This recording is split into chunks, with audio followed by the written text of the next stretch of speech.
Are you scared that your competitors could be stealing your clients? Oh no, Satan Sue! Do you worry that your industry is so saturated that people could even take clients from you? Watch this video for the simple shift you can make right now in your business so no competitor can ever steal a client or a customer from you again or ever in the future. How dare they? How dare they? How dare they ever even conceive of it? For the best leadership tips, entrepreneurship advice, and subconscious success strategies to help you stand out fearlessly, build your empire, and crown yourself, subscribe to this YouTube channel and be sure to hit the bell to be sure that you are notified every Tuesday and Friday when a new video goes live. Hey there, I'm Kimberly Spencer, high performance coach and founder of crownyourself.com. And having owned 3 successful businesses, from a Pilates studio to an e-commerce company to now Crown Yourself, and where I get to work with other business leaders who are also building and expanding their empires, it boggles my mind the fact that in this day and age, we still need to have this conversation around this topic of stealing customers. GASP! Oh no, say it ain't so! Like it being an ego thing of our customers or your customers or my customers. No. I mean in a how can we still believe it is possible to steal a client? Let's dive into this belief. Do you own them? We could get real controversial real quick with the idea or the concept that someone else, some business, some other person who owns a business, some other CEO, some other service provider could ever steal a client or customer from you. Because dear sweet baby Jesus, are we in trouble if we start heading down that belief road? The belief that someone, anyone, another service provider or another company could steal a customer from you is 100% rooted in scarcity and fear. And really, when you question it, it's not even logical. I've seen this problem pop up from time to time, and especially with service-based professionals as they cling to their clients, labeling them as mine. It's almost like the seagulls in Finding Nemo. Mine, mine, mine. And God forbid, should that client who is theirs ever dare to question or search out another service provider or an alternative way of thinking, suddenly these marketing scare tactics are thrown at them that disempower the customer and the client from making their own choice. If you employed that same sort of scare tactics into trying to coerce and manipulate and force and scare someone into staying in a relationship with you, if this was a romantic relationship, that would be called emotionally abusive. Yeah, no thanks. I've even had some more spiritual entrepreneurs or woke business owners think that karma was gonna go out and get their competitor because their competitor stole their client. Like karma's some sort of dog. Karma, go get him, boy! Signal karma! Yeah, sorry, that's not really the way it works either. But this is the kind of thinking that happens when entrepreneurs and leaders get focused more on fear rather than on faith, on trust, and on the vision and the value that they provide to their current customers and clients. This is the type of thinking, that scarcity mindset thinking, that makes your customers run for the hills because the focus is on the wrong thing. It's on control rather than on ownership. When you guide them to the power to trust in their own decision making, then they trust in your process and in your services and in your products as well. When their trust increases as a customer in their own ability to make autonomous decisions, their trust in your business and in your products and services also increases as well. You don't own your customers. You own the processes and the value that you provide to your customers. If your processes, aka your products and your services, aren't providing your customers with the value they are seeking, they are free and fully within their rights to go elsewhere.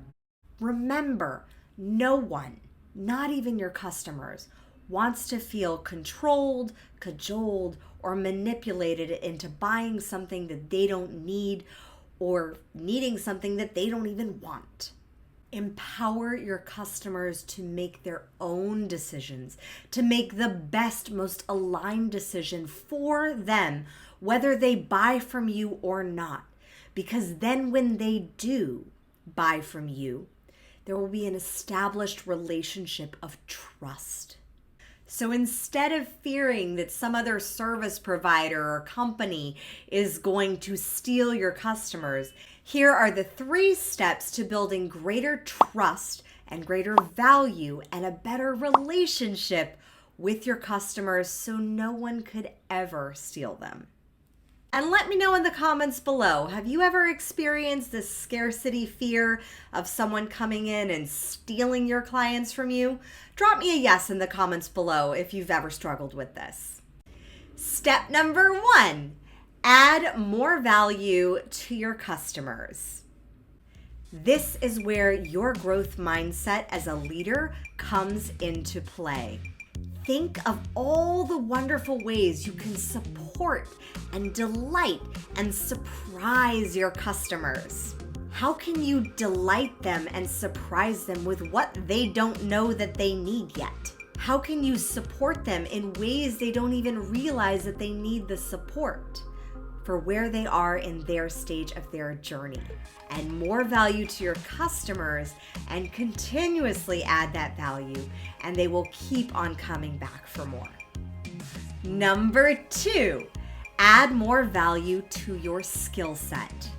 When you keep expanding your skill set, the training, the tools, the certifications that you or your team has, your products and your services will naturally evolve as well, which then goes back to step number 1, helping add more value to your customers and your clients' lives for where they are at right now. This is exactly why I signed up for an 8-month biodynamic breathwork and trauma release certification, even though I was pregnant, because I wanted to add to my skill set of what I could provide to my customers and my clients in their private coaching and group coaching sessions. I wanted to add another tool to my toolkit to give them more breakthroughs using this vehicle of breath work.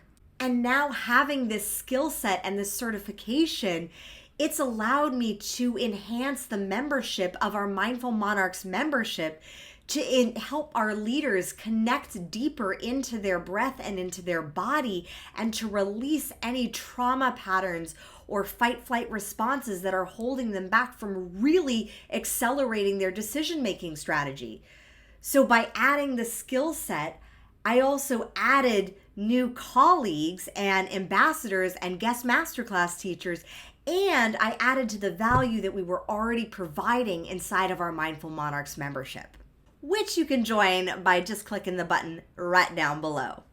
And hey, I am a self-proclaimed personal development junkie, and I continue to up-level my skill set and get new certifications just because I love the learning for the tools that I get to use for myself. And then through using them for myself, I experience the benefits and the progress, so then I can then bring them from a very authentic place into my clients' lives as well. So it's not only enhancing my own skill set and growing me as a leader, but it's helping me to grow my clients and it's helping me to support my team better. And step number 3, add more value to your team. So this is why I get absolutely giddy about entrepreneurship, because as you grow your company. As your company grows, you get to grow into supporting other people, your team, your employees, the freelancers that you hire for your business, in growing them as well. And so everyone is uplifted in this tide of growth. One of my favorite quotes is, "A rising tide lifts all boats." Now, adding more value to your team can be paying them more, giving them bonuses, bringing in training, bringing in books, creating a company culture of excellence and of growth mindedness and of ownership. But when you start adding value to your company by bringing on team members and then adding value to your team to support you in all those areas that are your zone of excellence or your zone of competence that you don't really thrive in, then your company gets to expand and grow as well. It's constant expansion. And if you want another video on how to discover what your zone of genius is so you can know where to delegate and add value to bringing on team, then definitely watch this video next. When you bring in the added value to your team, whether that's the value of paying them more, the value of giving them bonuses, the value of giving them additional training, the value of coaching them, the value of giving them additional services and support, the value of just appreciating what the work that they're doing and giving them that appreciation as a loving and amazing, supportive boss or client of theirs if they're a freelancer, you add the value, you collectively add the value to the team so that you make the team a place where they want to be. So just like your customers, they could leave, they have the freedom to go, but they wouldn't want to. Because just like any romantic relationship that is rooted in trust and certainty in that trust, where you can go somewhere else should you want to, but it's so good in that relationship that why would you want to go elsewhere? It's kind of like what Paul Newman said about being married to his wife. He said, "Why would I want to go out for hamburgers when I know I have steak at home?" The same can be true for the quality of the value that you provide to your customers and to your team members, so that even though they can choose to go to another service provider, why in the world would they want to when they already got sweet, delicious steak, baby? Now you know what to do to build that environment and that culture of trust, both with your clients and your customers and with your team members.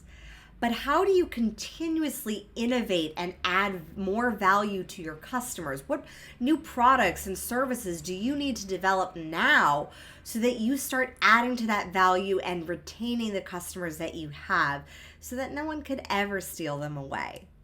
Well, that's why I would love to invite you to a one-on-one high-performance acceleration consult call where you and I will dive deep into your business to be able to explore at least 5 different personalized strategies where you can not only add more value to your life and to your skill set, remember step number 2, but also add that value to your customers and to your team. Plus, on this call, I will give you the Power Profit Plan that was the exact plan and strategy that I used to scale my business 150% in 2020 and double our profit twice.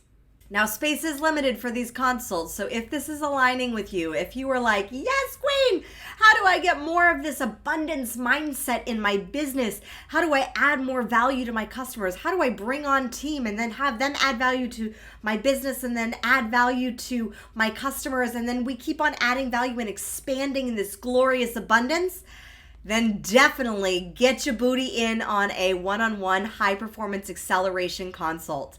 And if you like this video, be sure to hit the like button, subscribe, and share it with your friends. As always, my fellow sovereigns, own your throne, mind your business, because your reign is now. Check out these videos next to help you build your confidence and your empire. Slowly started to get darker. Light started to dim and we started to get into scarcity mindset and abundance and all that stuff. I feel like it looks really good, but that could just be me.